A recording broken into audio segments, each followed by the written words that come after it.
Afundada numa crise marcada por corrupção e tirania, a seita cristã Maranata segue tentando silenciar as vozes que denunciam seus crimes e heresias. O alvo da vez é o canal TV Manaim.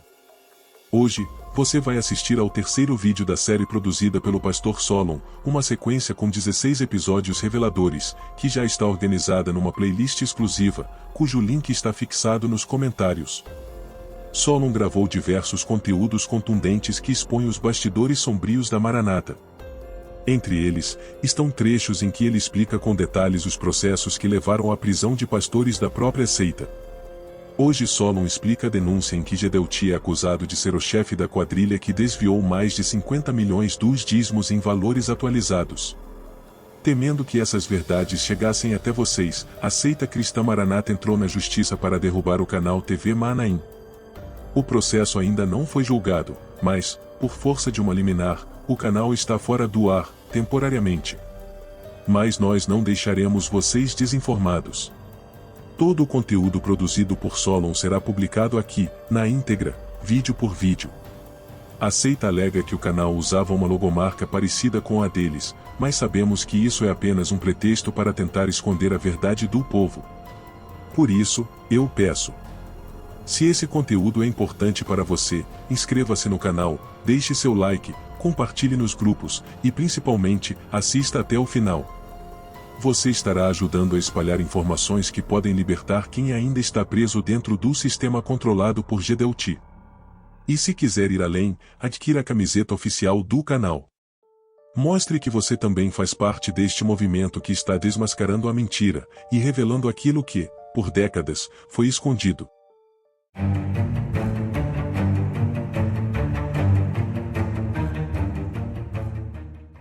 O imputado Gedeuti Gueiros, presidente da igreja desde 2006 e desde a sua fundação em 1968, ocupante do cargo de vice-presidente, a bem da verdade, os negócios particulares do acusado confundem-se com os negócios do próprio presbitério, que servia Gedeuti, o dono da igreja. O próprio organograma da ICM no Brasil e no exterior é hierarquizado e bem centralizado, cabendo ao presbitério de Vila Velha Espírito Santo, composto por um presidente, um vice-presidente e uma diretoria executiva, a função de núcleo central e decisório, repita-se, nos aspectos espirituais, administrativos, financeiros e contábil. De fato, a folha 17, anexo 3, tomo 1, do procedimento investigatório, fulano de tal, afirma que a administração da ICM é altamente centralizada na pessoa do presidente.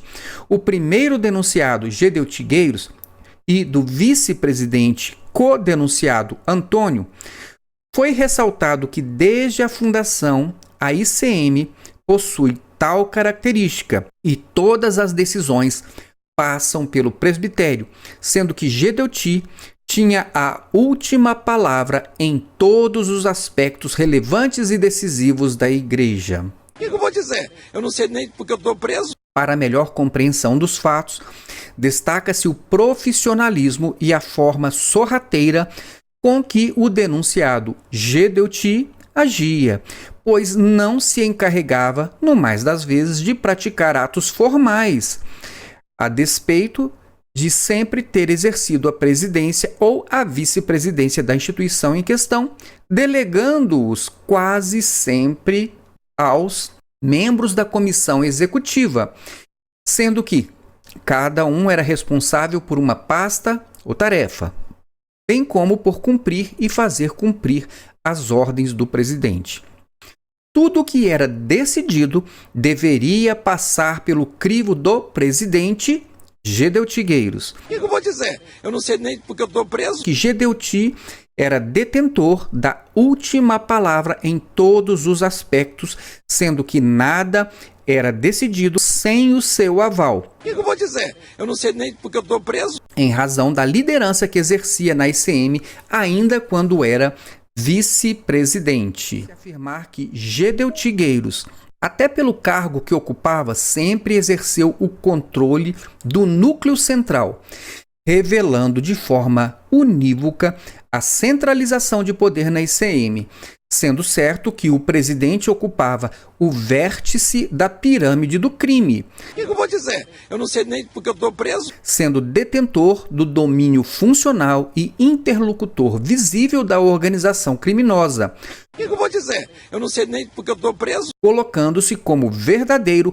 déspota dentro da confraria do crime, contando ainda os demais membros da comissão executiva, por seu turno, atuavam com união de esforços para chancelar as irregularidades praticadas e outras decisões provenientes do núcleo da ICM, sempre sob as ordens de Gedeuti Gueiros. Em seu depoimento às folhas 256, Fernando Ataíde Carvalho afasta qualquer possibilidade de o denunciado Antônio ter agido exclusivamente por sua vontade ao pedir favores escusos, como a emissão de notas fiscais ilícitas, pois, ao assim agir, o vice-presidente e segundo denunciado procedia com a ciência e a anuência do presidente Gedeuti Gueiros. O que eu vou dizer? Eu não sei nem porque eu estou preso. A bem da verdade, Fernando relatou que Gedeuti teria dado carta branca para as manobras ilícitas,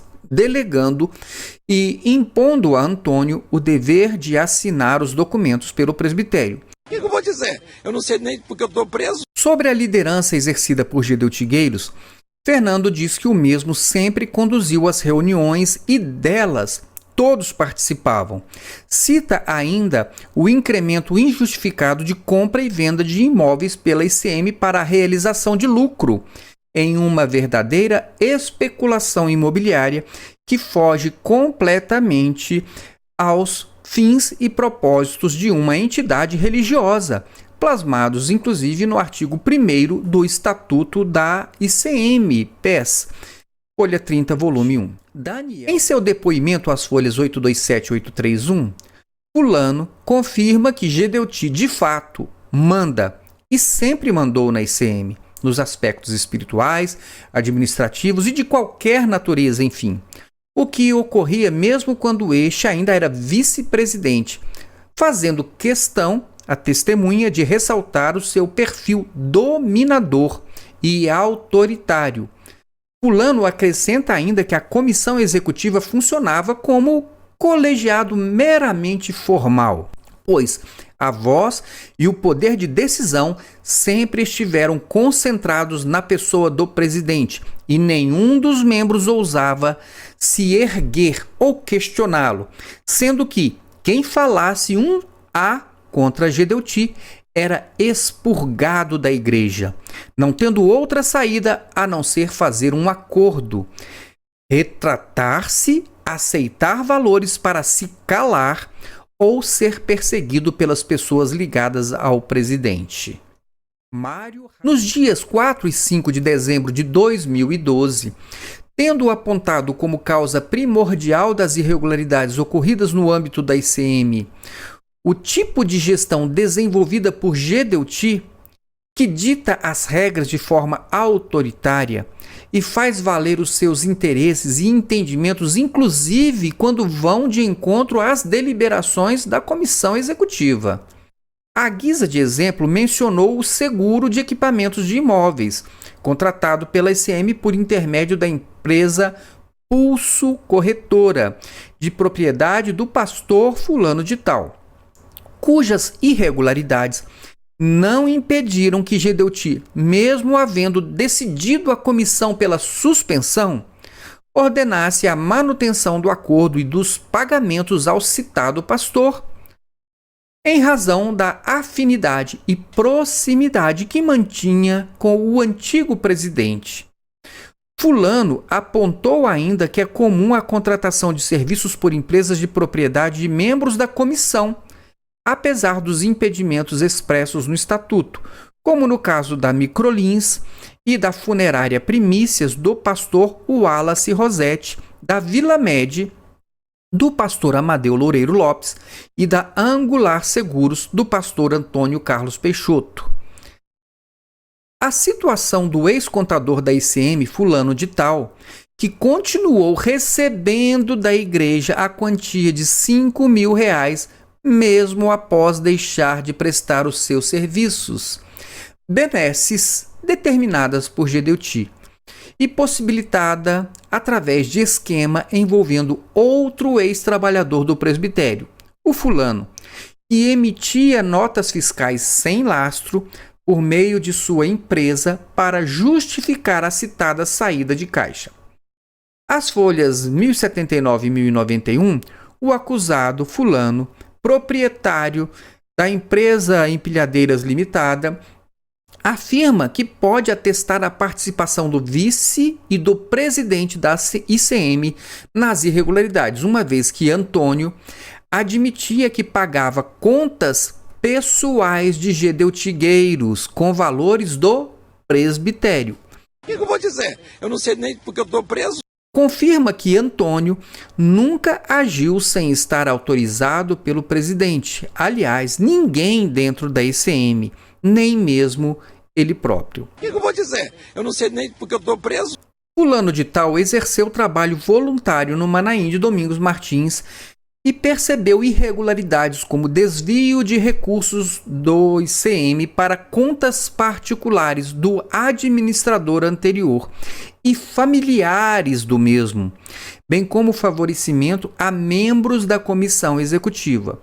De fato, os documentos apreendidos no alvo 1, malote 7, foi encontrada carta da lavra de fulano de tal, datada de 2 de abril de 2003, relatando que houve apropriação de recurso dos dízimos e ofertas para empréstimos pessoais via cooperativa para aquisição de cotas do Hospital Glória, não quitados até o momento.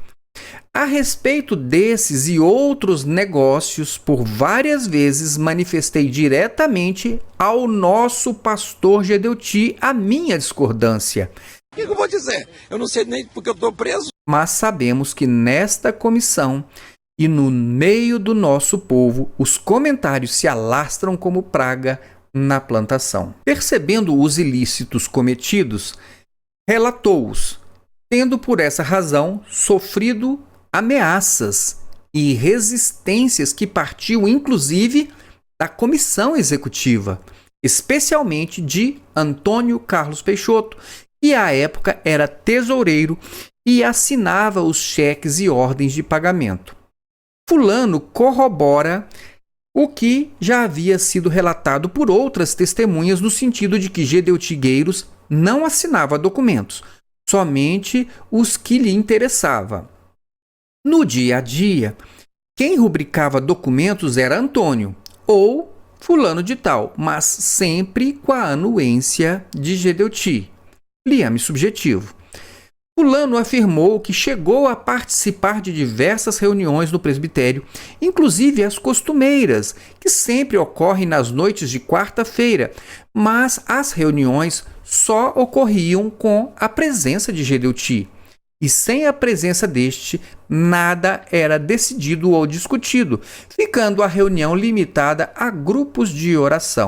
Fulano negou ter sido responsável pela segurança da igreja, porém, admitiu que a utilização de militares para a segurança de templos, de unidades e da família de Gedeuti, de fato, existiu por longos anos, o que evidencia que Gedeuti obteve mais esta vantagem indevida. Conforme destacado ao final do segundo depoimento prestado por fulano, havia um rol de empresas que prestavam serviços ou entregavam mercadorias ao presbitério de forma rotineira, todas pertencentes a membros da comissão executiva e seus familiares, estatutariamente vedado, tais como Angular Seguros, Moraes e Barcelos Advocacia, Vila Med, empresa de sonorização UORC,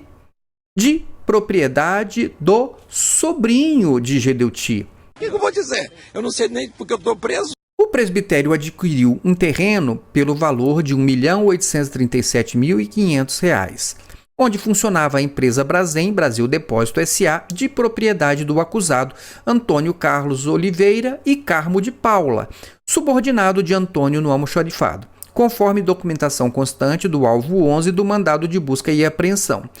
Leonardo confirmou que houve casos de demissão de trabalhadores do presbitério que, não obstante, continuavam prestando serviços e eram por isso remunerados. Caso do fulano, secretário pessoal de Gedeuti, caracterizando mais uma vez a obtenção de vantagem indevida. A considerável e incompatível evolução patrimonial apresentada por alguns dos denunciados demonstra o enriquecimento ilícito e acentua a ocorrência do desvio de valores no seio da Igreja Cristã Maranata, conforme gráficos elaborados pelo Laboratório de Tecnologia contra a Lavagem de Dinheiro. A. Gedeuti Vitalino Teixeira Gueiros. Movimentação financeira alcançou até 7,58 vezes o seu rendimento, indicando clara incompatibilidade entre os anos de 2009 e 2011. O que eu vou dizer? Eu não sei nem porque eu estou preso. Deveras, a evolução patrimonial dos membros da cúpula é uma realidade.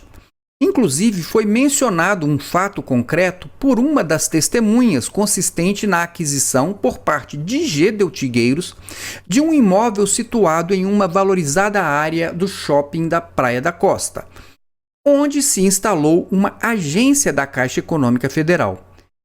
Acresce que a obtenção de vantagem indevida por meios artificiosos por parte do primeiro denunciado em questão fica ainda mais evidente na medida em que o mesmo, como já bastante acentuado, é o dono da igreja e dela se vale para fins particulares, a ponto de haver uma simbiose entre a pessoa natural de Gedeuti e a pessoa jurídica Igreja Cristã Maranata. Tanto que no licenciamento para a construção no imóvel em questão, procedido junto à Prefeitura Municipal de Vila Velha, o desembaraço foi procedido por um procurador constituído, pasmem, pela própria igreja e não pelo interessado direto, o particular Gedeuti. Por quê? Porque não tem disciplina, ele é o dono, não tem disciplina.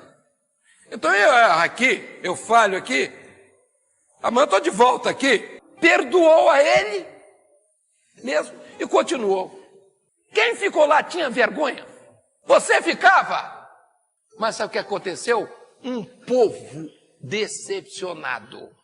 Nessa obra aqui, aconteceria isso? Hein? Sim ou não? Nunca! Nunca! Por quê? Porque aqui tem corpo. Ninguém vai fazer a gracinha aqui e pular para outro canto, não. De jeito nenhum. E é uma vez só. E é uma vez só. Errou, saiu. Não tem. O fato é que até hoje não se tem notícias da absolvição do pastor Gedeuti Gueiros a respeito dos crimes a ele atribuídos. Pior que isso, é vê-lo ser reconduzido às funções como se nada tivesse acontecido. Quer mais? Saber que os dízimos mais uma vez foram desviados para pagar advogados que agiram para protelar o andamento processual, o que culminou na prescrição dos crimes. Gedeuti pode ter se livrado da punição humana, mas em breve ele terá um encontro com a justiça divina, e dessa, ele não poderá escapar. Uma organização séria daria celeridade ao processo, punindo culpados, e especialmente, recuperando os valores desviados. E você, já preparou sua carta de desligamento? Se você possui imagens de templos esvaziados, por favor me envie. Que Deus nos livre das seitas. Amém.